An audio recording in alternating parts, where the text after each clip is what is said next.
Rana's True Voices welcomes you.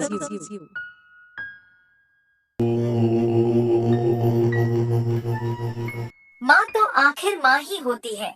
किस्मत वाले होते हैं वो जिनकी माँ होती है।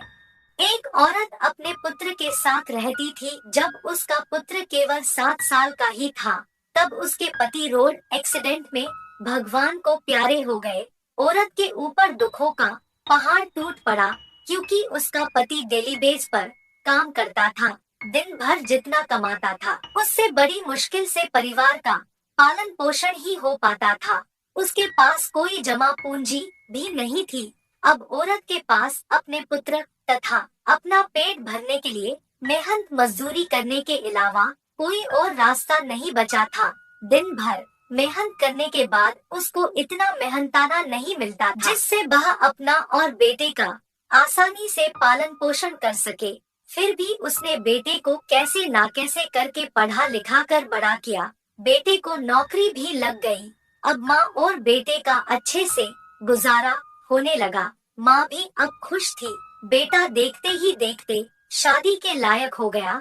एक दिन माँ बोली, बेटा, मैं भी दिन पर दिन बूढ़ी होती जा रही हूँ और तेरी शादी की उम्र भी निकली जा रही है। बेटे ने बूढ़ी माँ को कहा, माँ इतनी भी क्या जल्दी है, थोड़ा सेठ हो लूं फिर शादी भी कर लेंगे।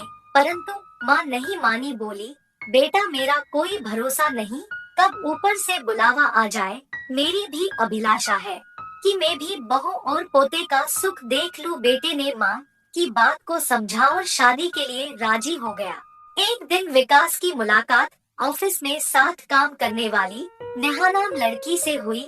नेहा देखने में सुंदर और सुशील दिखती थी। डे बाय डे एक दूसरे से बातें करते हुए इतने घुल मिल गए कि दोनों एक दूसरे के बेस्ट फ्रेंड बन गए। दोस्ती प्यार में बदल गई।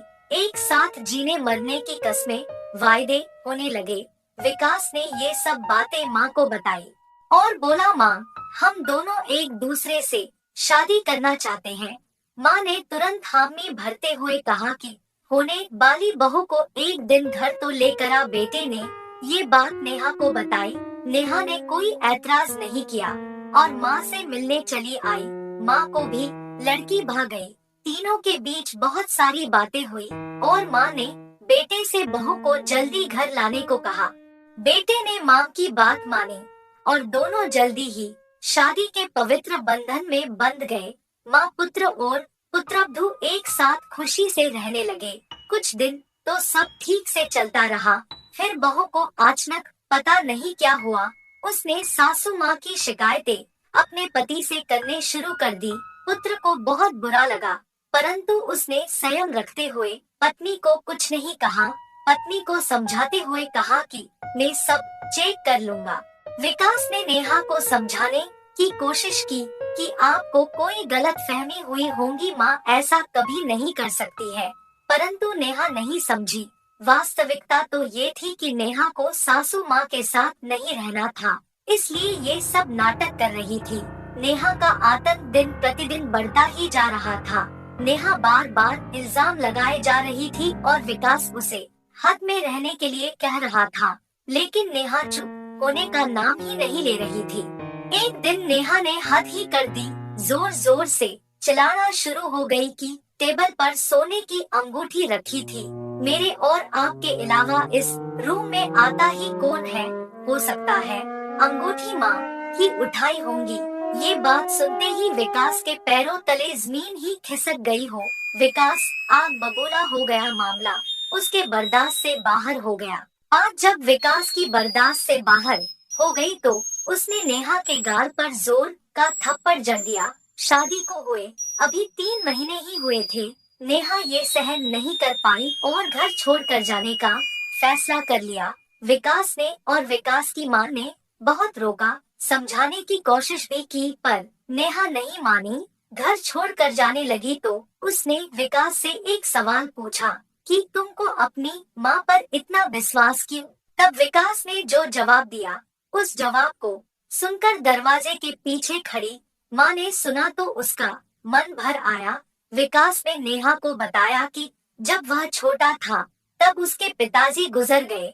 माँ मोहल्ले के घरों में झाड़ू पोछा लगाकर जो कमा पाती थी उससे एक वक्त ही का खाना आता था। माँ एक थाली में मुझे परोस देती थी और खाली डिब्बे को ढक कर रख देती थी और कहती थी, मेरी रोटियां इस डब्बे में है, बेटा तू खा ले। मैं भी हमेशा आधी रोटी खाकर कह देता था कि माँ मेरा पेट भर गया है, मुझे और नहीं खाना है। माँ ने मेरी जूठी आधी रोटी खाकर मुझे पाल पोसा है और बड़ा किया है। आज मैं 2 रोटी कमाने लायक हो गया हूँ, लेकिन यह कैसे भूल सकता हूँ कि माँ ने उम्र के उस पड़ाव पर अपने इच्छाओं को मारा है। वह माँ आज उम्र के इस पड़ाव पर किसी अंगूठी की भूखी होगी, यह मैं सोच भी नहीं सकता। तुम तो 3 महीने से मेरे साथ हो। मैं तो माँ की तपस्या को पिछले 25 वर्षों से देखा है। यह सुनकर माँ की आंखों में आंसू छलक उठे। माँ समझ नहीं पा रही थी कि बेटा उसकी आधी रोटी का कर्ज चुका रहा है या वो बेटे की आधी रोटी का कर्ज चुका रही है। नेहा विकास से माफी मांगने लगी। माँ ने विकास से नेहा को क्षमा करने को कहा। विकास ने नेहा को क्षमा करते हुए दोबारा माँ के प्रति इस प्रकार के रवैया न अपनाने की हिदायत दे डाली। कहानी अच्छी लगी हो तो लाइक, शेयर और कमेंट कीजिएगा। चैनल को सब्सक्राइब करके बेल आइकॉन को दबाना न भूले। Thanks for giving time and watching.